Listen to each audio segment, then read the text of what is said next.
નમસ્કાર મિત્રો, વેધર ઇન્ફોર્મેશનમાં આપનું સ્વાગત છે અને હું છું પરેશ। ખાસ કરીને આજના વિડીયોમાં આપણે માહિતી આપવાની છે કે હવે શિયાળો છે એ ધીમે ધીમે વિદાય લઈ રહ્યો છે। ઉનાળાની શરૂઆત છે ટૂંક સમયની અંદર થવા જઈ રહી છે, ત્યારે ઉનાળુ પાકનું વાવેતર હવે ક્યાં સુધીમાં કરવું અને ક્યારથી કરવું એ વિશેની ચર્ચા કરશું। સૌપ્રથમ તો દરેક મિત્રોએ આ વિડીયોને લાઈક આપી અને દરેક ગ્રુપમાં શેર કરી દેવો, અને જે મિત્રો આપણી ચેનલને સબસ્ક્રાઇબ ન કરેલી હોય એ મિત્રોએ ચેનલને સબસ્ક્રાઇબ કરી લેવી। હવે ખાસ જે જણાવવાનું છે કે આજે તારીખ થઈ છે 18 ફેબ્રુઆરી। 18 ફેબ્રુઆરી થઈ છે અને સામાન્ય રીતે જોવા જઈએ તો ગયા વર્ષે એટલે ઘણી વખત એવું બનતું હોય છે, પણ ગયા વર્ષે પણ 18 ફેબ્રુઆરી આસપાસ તો ઉનાળાની શરૂઆત થઈ ગઈ હતી। આ વર્ષે શિયાળો થોડોક લાંબો ચાલ્યો। હા, એક ચોક્કસથી છે કે અત્યારે દિવસનું તાપમાન થોડું વધારે ઉંચકાયું છે, પણ જે રાત્રિનું તાપમાન હોય છે, જે લઘુત્તમ તાપમાન હોય છે એ હજુ એટલું બધું નથી ઉંચકાયું। પણ હવે આપણે વાવેતર કરવું હોય તો વાવેતર કરી શકાય એ ટાઈપનું હવામાન છે એ ચોક્કસથી થઈ ગયું છે।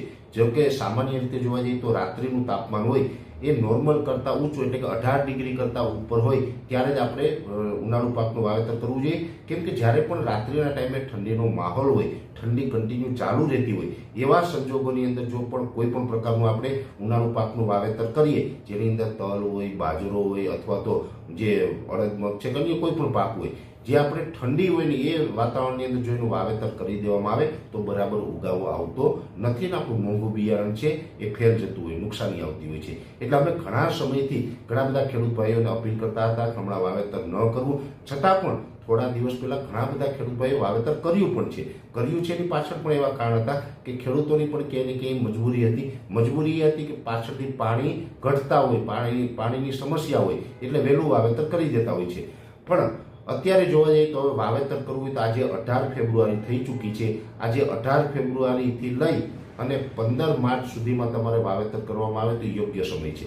જોકે મારું તો હું તો ઘણા સમયથી આપણે એ પણ કહેતો હતો કે ફેબ્રુઆરી મહિના કરતાં માર્ચના પહેલા અઠવાડિયામાં વાવેતર કરવામાં આવે તો અતિ ઉત્તમ છે, અને એ વાત હું આજે પણ કહું છું। જોકે જે ખેડૂત ભાઈનું ઉતાવળ હોય, જે પાણીની સમસ્યા હોય, ઓરવીને વાવેતર કરવું એટલા માટે આપણે ઉનાળુ પાક વહેલો લઈ લેવો હોય, આવી સમસ્યા હોય વાવેતર કરવું હોય તો કરી શકો। બાકી માર્ચ મહિનાનું પહેલું અઠવાડિયું છે એ તો અતિ ઉત્તમ છે। હવે ફેબ્રુઆરી મહિનાના માત્ર 10 દિવસ બચ્યા છે, કેમ કે ફેબ્રુઆરી મહિનામાં તો 28 દિવસ જ હોય છે, એટલે હવે 10 દિવસ પછી તો માર્ચ મહિનાની શરૂઆત થશે। એટલે હજી 10 દિવસ રાહ જોઈ અને માર્ચ મહિનામાં વાવેતર કરવામાં આવે તો એ તો અતિ ઉત્તમ રહેશે। પણ જે મિત્રોને ઉતાવળીને હવે કરવું જ પડે એમ હોય તો હવે વાવેતર કરી શકાય છે। હવે ઉગાવવામાં કોઈ સમસ્યા આવશે નહીં। હવે કોઈ પણ બિયારણ વાવવામાં આવશે તો એ આસાનીથી ઉગી જશે, કેમ કે લઘુત્તમ તાપમાન અને મહત્તમ તાપમાન બંને ધીમે ધીમે ઉંચકાવાનું ચાલુ થયું છે। છતાં પણ હજી એક વાત ચોક્કસ છે કે રાત્રિના ટાઈમે થોડો આપણે શિયાળા જેવો અહેસાસ, વાડી વિસ્તાર હોય, હાઈવે ઉપર જતા હોય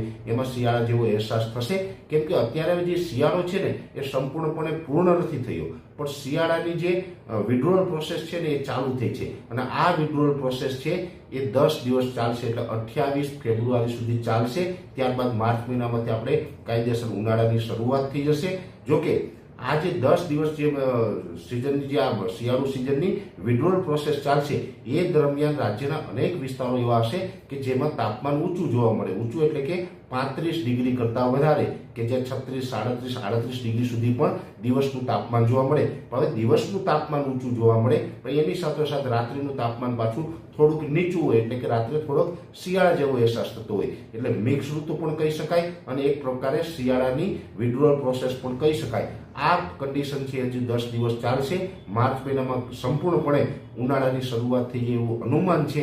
પણ જે ખેડૂત ભાઈ ઉનાળુ પાકનું વાવેતર કરવા માંગતા હોય એના માટે હવે અમારા તરફથી આ સલાહ છે કે હવે તમારે વાવેતર કરવાનું હોય તો આજે 18 ફેબ્રુઆરી થઈ છે, 15 માર્ચ સુધીમાં કરી દેવામાં આવે તો એ સારું જ રહેશે। બાકી માર્ચ મહિનાના 15 દિવસ તો છે કે એમાં આપણે વ્યવસ્થિત રીતે વાવેતર કરી શકીએ છીએ। એટલે ખાસ કરીને શિયાળાની જે વિદાયની શરૂઆત થઈ છે, ઉનાળો હવે ધીમે ધીમે નજીક આવી રહ્યો છે અને ઉનાળુ પાકના વાવેતર કરવા આ તમામ વિશે માહિતી આપવાનો પ્રયત્ન કર્યો।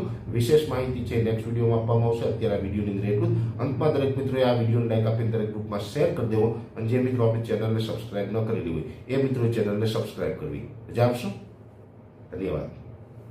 વૈષ્ણવજન તો તેને કહીએ જે પીડ પરાઈ।